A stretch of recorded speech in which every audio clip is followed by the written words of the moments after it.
Parce que le meurtre, ça n'arrive pas par accident. C'est comme une progression.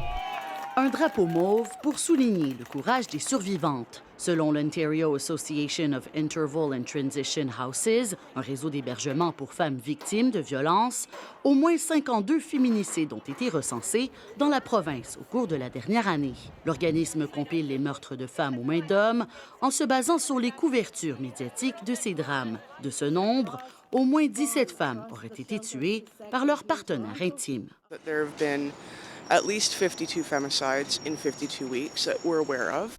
Face à une situation qui ne s'améliore pas, les intervenantes sur le terrain lancent un cri du cœur. Nos craintes, c'est justement qu'on ne voit pas de changement, malgré que un seul meurtre, une seule perte devrait nous alerter. En plus d'une hausse des actes violents, les organismes remarquent une plus grande variété de formes de violence, qu'elles soient psychologiques, physiques, sexuelles, financières ou spirituelles.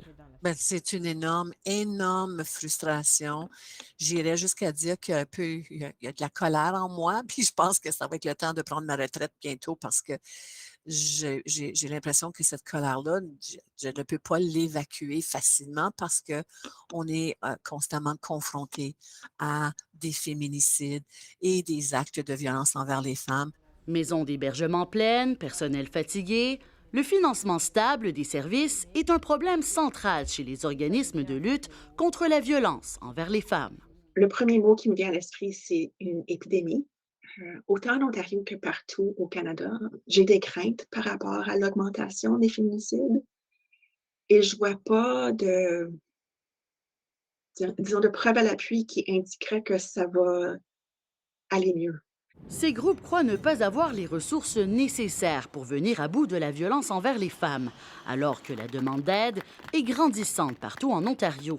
Et en ce 25 novembre, des symboles de courage sont tissés pour rappeler à la population et aux différents ordres de gouvernement le combat quotidien de ces femmes. Ici Myriam Medaya, Radio-Canada, Toronto.